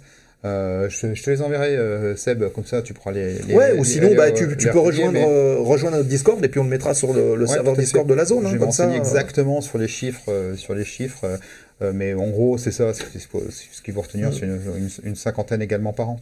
Ouais, on peut faire ça. De toute façon, il y avait des chiffres qui avaient été donnés, et merci à FreeFlight30 qui a posté le lien dans le chat du replay YouTube avec le capitaine Thierry qui était venu nous voir. On en avait parlé. Voilà, donc il suffit d'aller voir ce replay là. Allez le voir à la fin de l'émission quand même. Vous avez le temps, après vous avez quelques jours. Donc allez le voir après, mais vous verrez que vous avez plein d'infos et vous verrez aussi les simus de sélection, les fameuses barquettes là. On avait passé, on revoit tout ça, ça rappelle des souvenirs. Hein. Ah tout à fait, ouais. Elles n'ont pas changé. Hein. Très bien. Allez, autre petite question de Tellurian. Bonsoir, avez-vous volé sur DCS World? Alors là, je pense que c'est la communauté du Bibs. Ouais. Donc le simulateur des DCS World qui simule justement des environnements de combat. Alors, non, moi j'ai pas eu l'occasion de voler sur ce système. Après les simulateurs que j'ai pu utiliser sur Mirage 2000N étaient déjà pas mal performants. Je sais que les derniers simulateurs sont tous interconnectés et on peut tous travailler comme en réel, donc c'est vraiment pas mal. Ouais. Mais non, moi j'ai pas eu l'occasion de voler sur ça. Donc DCS World, on pense aussi d'ailleurs, et on le salue, Tao, qui est un ancien Rafale Solo Display, qui aujourd'hui consacre une partie de son activité à toutes ces choses-là. Voilà. Écoutez, les amis, il est 20h53, tu vois, ça passe très vite. Hein. Ah ouais, quand même. Ah oui, ça passe vite, hein. On dirait pas comme ça. Hein. Mais c'est ce qui est passionnant de cette émission, c'est qu'il y a toujours des questions, les gens sont toujours bienveillants. Et merci à vous d'avoir posé toutes ces questions. Vous pouvez encore le faire pendant quelques minutes. On tourne la dernière page de l'émission, c'est la séquence remise de gaz, foire aux questions. Et on termine de discuter avec Vincent qui est venu nous voir ce soir et qui, je l'espère, a répondu une partie de vos questions. Remise de gaz, foire aux questions. La zone aéro, remettez les gaz. Dernière question, programme à venir, vite. Ce sont les 5 dernières minutes de l'émission. La zone aéro de ce lundi soir avec Vincent qui est venu nous voir depuis Salon de Provence où il a répondu à plein de vos questions. Donc n'hésitez pas à les poser. Il nous reste encore 5 petites minutes ensemble, parce qu'après, il faut qu'on aille manger, quand même. Ah non, mais c'est comme les avions, à un moment donné, il faut ravitailler, et nous, ça va arriver. Bon. Alors, voyons voir. Dans les réactions, il y a Benny FR33, qu'on salue, qui nous dit « J'ai eu la chance d'utiliser le simulateur Jaguar de la base de Saint-Dizier ». Alors, ça doit dater quand même. Hein. Ça doit dater, moi j'ai pas eu cette chance-là. Et j'ai pas volé sur Jaguar, c'est un grand regret d'ailleurs. Ouais. Ouais, j'aurais bien voulu. J'ai volé sur Mirage F1, sur 2000, sur Rafale, mais pas sur Jaguar. On m'avait dit le Jaguar, c'est quand il n'y a plus de voyants qui sont allumés qu'il faut t'inquiéter. C'est possible. Ou il décolle on dit aussi qu'il décolle parce que la Terre est ronde. Donc, ouais, voilà. Il faut une longue piste. C'était drôle. Mais les Rafales étaient très impliqués dans la guerre du Golfe et ils avaient fait quand même de sacrées missions.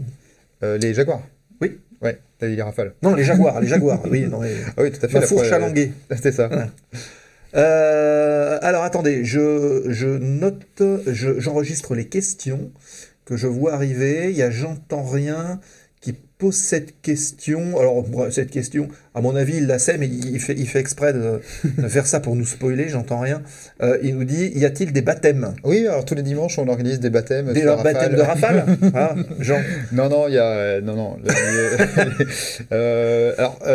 J'ai amené quand même 2 civils, hein. Enfin non, pas 2 civils, j'en ai amené plusieurs civils. Il faut être donc soit dans la politique, soit dans le milieu du sport.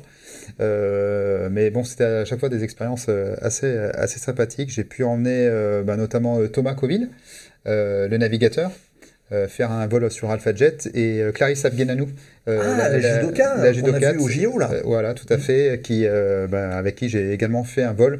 Donc ça c'était en 2024 ou 2024 je crois. Ouais. Bon Jean, il faut que tu te mettes au judo. C'est un peu ça. Et gagner quelques médailles aussi. Joey serait intéressé. Ah d'accord.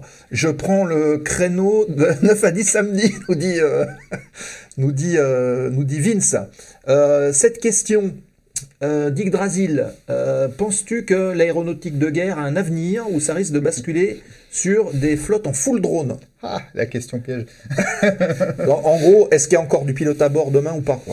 On n'est pas encore au full drone. Il y a encore l'IA a encore un gros boulot à fournir avant d'être en full drone. Et il y a quand même pas mal de notions qui sont dans l'analyse de la situation. Et ça, on n'est pas encore totalement prêt. Mais oui, on a de plus en plus de drones et on a de plus en plus de pilotes de drones au sein de l'armée de l'air également, hein, puisque c'est quelque chose. Oui, c'est un vecteur. D'ailleurs, il passe par salon.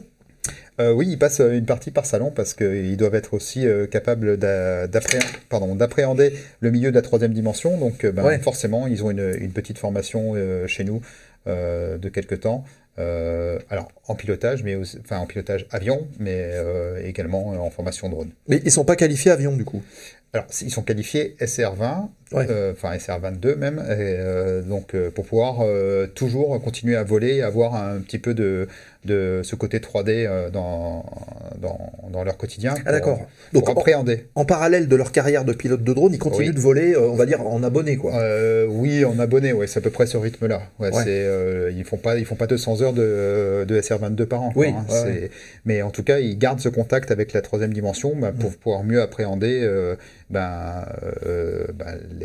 les niveaux de vol, les évolutions, etc. Ouais. C'est un peu comme les contrôleurs dans le civil qui passent leur PPL pour devenir contrôleur aérien, pour leur dire, voilà ce qui se passe de l'autre côté. Exactement. Okay. Le mieux, c'est de connaître un peu ce qu'on fait à côté. Oui, pourtant, il y a eu un fight entre 2 F-16 aux USA humains via IA, et l'IA a apparemment gagné 2 fois. Le pilote a dit que les manœuvres de l'IA étaient très agressives. Oui, alors je sais pas. Moi non plus. J'ai pas la rêve comme dire. Après, je pense qu'il faut aussi voir, faut peut-être pas se fier que à ça, parce qu'il y a aussi le domaine de vol. Est-ce qu'on était proche de la limite du domaine de vol géré par l'IA ou pas? Et il y a beaucoup de choses. Dans quel type de combat on s'était? Est-ce qu'on était en combat rapproché, en combat éloigné? Enfin, il y a beaucoup de choses, beaucoup de paramètres. C'est un petit peu un raccourci de dire que l'IA est capable de battre les pilotes aujourd'hui. Enfin, je dis pas que ce sera pas possible, mais je suis pas certain encore qu'on ait. Enfin, pour l'instant, voilà, l'IA n'a pas peur de mourir, mais c'est vrai, c'est aussi ça. Mais En même temps, je pense qu'à un moment donné, enfin, peut-être que dans des phases d'instruction de combat, parce que tu as peut-être fait à Tours, du combat aérien avec de l'entraînement, bien sûr, à Tours, à Cazaux, on débranche en fait finalement, on se dit il faut y aller quoi. Ben, on est obligé, hein, pour apprendre le combat aérien rapproché, on est obligé d'analyser les situations rapidement, de s'adapter, etc. Donc, ouais. Ok, très bien. Allez, parce que c'est 59, donc cette dernière question avant d'aborder le programme du mois de mai, donc restez bien avec nous parce qu'on va vous parler du programme du mois de mai. J'en veux avec mon mois de mai, non, moi, hein. Le mois d'avril. On est presque fin mars. Donc, mois d'avril. Cette dernière petite question, Vincent, quel est ton meilleur et pire souvenir de ta carrière? Un seul. Ça va être compliqué de... Allez, on fait un top 3, ça vous va un top 3? Allez, on fait un top 3. Moi, ce qui me manque le plus aujourd'hui, c'est le ravitaillement en vol. Voilà, c'est quelque chose quand même qui est particulier parce que toucher un autre avion en vol à 600 km/h et de plus faire le plein de ton propre aéronef en touchant quelqu'un en vol, c'est quelque chose qui me manque et ça, c'est des souvenirs qui sont énormes. Et du coup, ça va emmener à aller, on va dire, 2 missions qui sont pour moi mes meilleurs souvenirs. L'attaque des îles Canaries en exercice autant, donc ça avec après 3 ravitaillements en vol, donc c'était en exercice où ils étaient défendus, les Canaries étaient défendus par les Espagnols et puis nous on essayait avec le Mirage 2000 d'attaquer les îles Canaries, donc ça c'était assez sympathique. Également des missions d'attaque basse altitude en coopération avec les Marocains. Donc ça aussi c'était entre les paysages et puis la coopération, hein, parce que j'ai quand même eu, on a à peine parlé, mais j'ai quand même fait 8 ans à l'étranger, donc j'ai fait pas mal de coopération et c'était quand même des moments très sympathiques de ma carrière. Après le pire moment, il y en a un, je pense que c'est celui où je suis passé proche, en retour de vol de nuit, où en fait on rentre, il fait pas beau, et allez, j'ai même 2 moments. Le retour de vol de nuit, il fait pas beau sur Luxeuil, il pleut et on est en patrouille serrée parce qu'on devait faire une présentation en patrouille serrée de nuit, mais juste la présentation parce qu'on n'a pas le droit de se poser en patrouille serrée. Et au moment de sortir le train, il y a le phare d'atterrissage qui s'allume. Et du coup, illusion sensorielle. Et je me crois sur le dos, alors que je suis à la plat. Et le navigateur qui était derrière moi, il avait la même sensation que moi. Donc, il me criait on est à plat, on est à plat, on est à plat. Et ce qui s'est passé, ce qui devait se passer, s'est passé, c'est que je perds visuel sur le leader. Ah oui, d'accord. J'ai l'impression d'être sur le dos. Et en fait, pour moi, pour éviter le leader, il faut pas que je tire parce que je vais me prendre le sol, donc il faudrait que je fasse demi-tour et que je tire. Sauf que si j'avais fait ça, j'allais les finir dans le sol. Donc c'est le navigateur qui m'a dit on est à plat, tire, on est à plat, tire. Donc là, j'ai réussi à faire contre ce que me disait mon cerveau, hein. Donc en regardant les instruments. Mais c'est pas du tout ce que me disait mon cerveau. Donc, et tu étais sous-chef de patrouille? Non, j'étais pilote de combat opérationnel à l'époque. D'accord. Donc vous vous rendez compte quand même, les amis? Et ça, justement, c'est bien aussi que les gens à qui on parle des illusions sensorielles prennent ça en ligne de compte. Vous voyez que quelqu'un qui a quand même ces expériences-là est soumis aux illusions sensorielles. On pense aussi à l'histoire de Renaud Ekel il y a quelques années. Bien sûr. Donc ça peut arriver à tout le monde. C'est vraiment quelque chose auquel il faut faire attention. Ah ben ça tue et ça a beaucoup tué ces dernières années. Je dis pas la plupart, mais une bonne partie des accidents sont dus aux illusions sensorielles et même avec les gens les plus expérimentés, quoi. Ouais. Voilà, et puis la dernière, c'est en qualif sous-chef de patrouille. Où en fait, on part, il fait beau de Luxeuil, puis on prévoit un pétrole beau temps pour revenir, pétrole VFR, puis en fait, il y a un gros grain qui arrive, et en fait, le terrain, il est rouge. Donc là, je fais une présentation, je vois pas le terrain, je refais une présentation parce que ça devait être passager, je vois pas le terrain. Je dégage sur mon terrain et je me suis posé avec 80 kg de carburant à Dijon, donc avec ce qu'il fallait, hein, c'est prévu pour ça. C'était juste. 80 kg quand on sait qu'on consomme en basse altitude entre 50 et 70 kg minutes, tu dis que ça restait pas beaucoup. Il restait pas beaucoup. Ouais. Voilà, c'est les deux événements qui m'ont fait un peu. Un peu réfléchir sur le métier et puis se dire waouh, il faut anticiper les choses. Je suis passé pas loin. Voilà. Ok, merci pour toutes ces anecdotes, Vincent. Avec plaisir. C'était cool. Ah ouais, le gros son, ouais, c'est ça. Merci KLCM qui vient d'arriver. Ça a quelle finesse un avion de chasse? C'est de bien faire à repasser.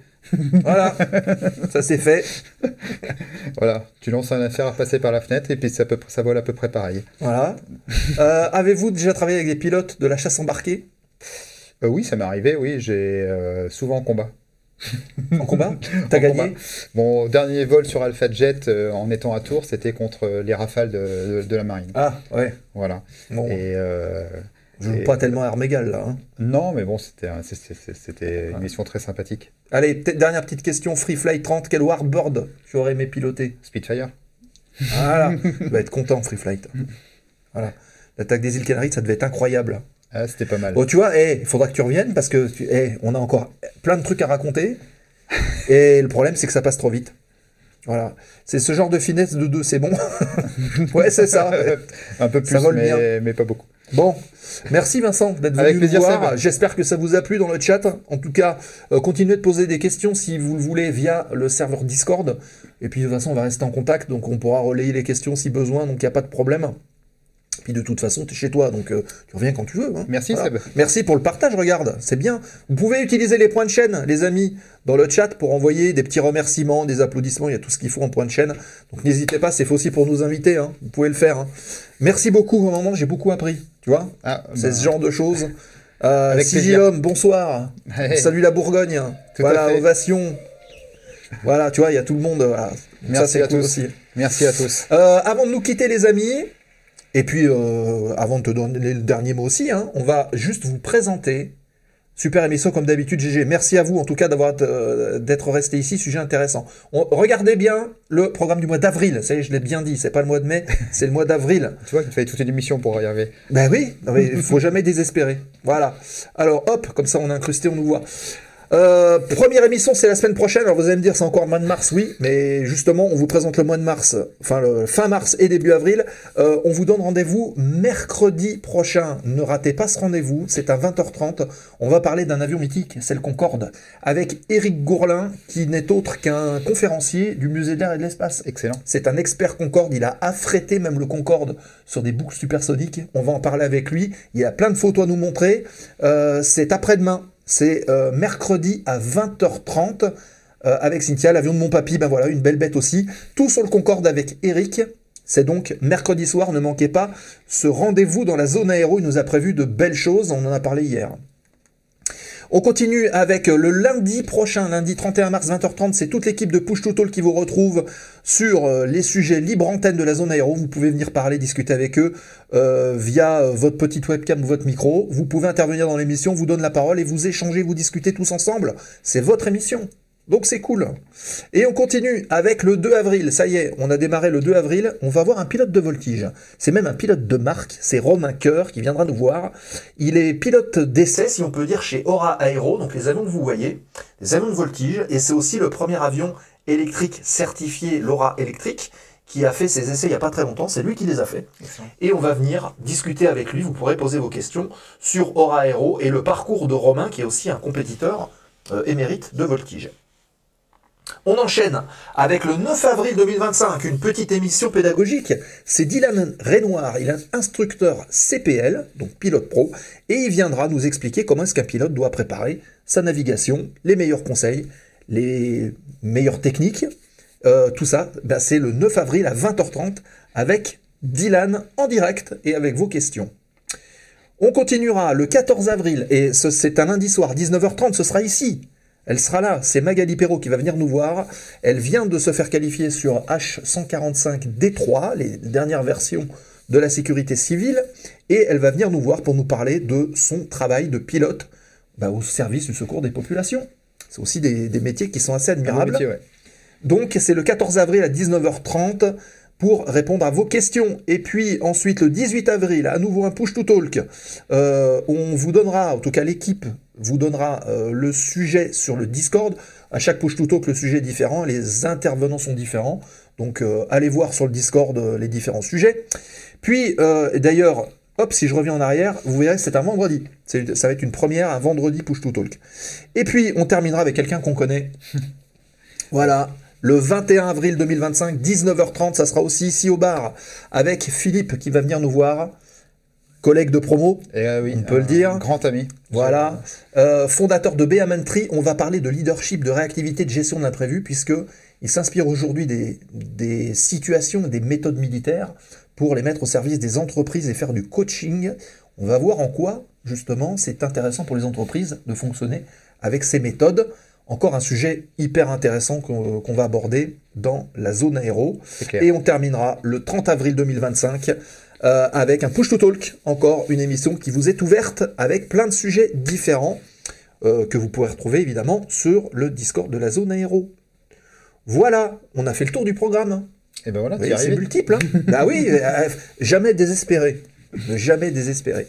Merci les amis, merci Vincent. Merci Seb Mot de la fin. Pour l'invitation. Bah écoute, à la chasse. À la chasse, bordel. Ça, on l'avait dit c'est Arline qui l'a dit dans le truc. Mais voilà, tu t'attendais un petit peu à ça avant de venir ou... Je m'étais pas trop posé de questions. Je suis venu comme ça et puis je suis laissé porter par la mission, par les questions. Animation radio, animation télé, c'est à peu près pareil. Oui, c'était il y a quelques années quand même, l'animation radio. Mais voilà, c'est des souvenirs communs d'une certaine époque. Voilà, c'est ça. Ça fera encore une expérience tous les deux. Hein. Et ben voilà. Longue vie à la zone aéro. Espérons, puis on espère te voir un de ces jours. Puis en espérant te voir toi aussi sur Salon de Provence. Ah bah écoute, on en rediscutera.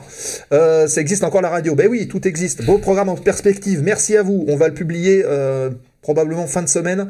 Comme ça, vous aurez tout. Il y a même une bonne annonce qui sera publiée. Donc n'hésitez pas à le partager évidemment. Dans un instant, donc on va faire un raid. Je vous rappelle que le replay de cette émission, vous le retrouvez dans 14 jours sur YouTube, évidemment.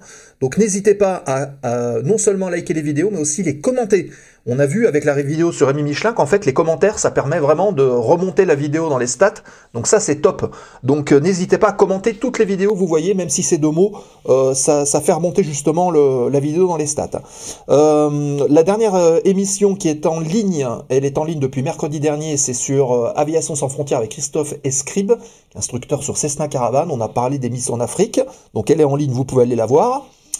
Les réseaux sociaux, il y a Julot qui les a postés, sur lesquels vous avez toutes les bandes annonces et le programme à venir. Donc abonnez-vous, suivez-nous et vous saurez quand les émissions ont lieu. Des fois, s'il y a des annulations de dernière minute, ça peut arriver.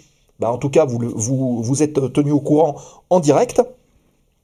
Les podcasts, alors les podcasts, Julot a bien travaillé dessus. On va avoir une nouvelle plateforme de diffusion, on va être partout. D'accord, excellent. Spotify, Amazon, voilà, on va être partout. Et il va y avoir des bandes annonces qui vont aussi tourner. Donc ça va être top. Et n'hésitez pas à rejoindre.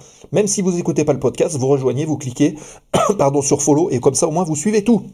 Enfin, on arrive sur les moyens de soutenir. La page Patreon, on en a parlé. Et l'OASO aussi. Vous avez tous les liens sur la page de la zone aéro et sur le site.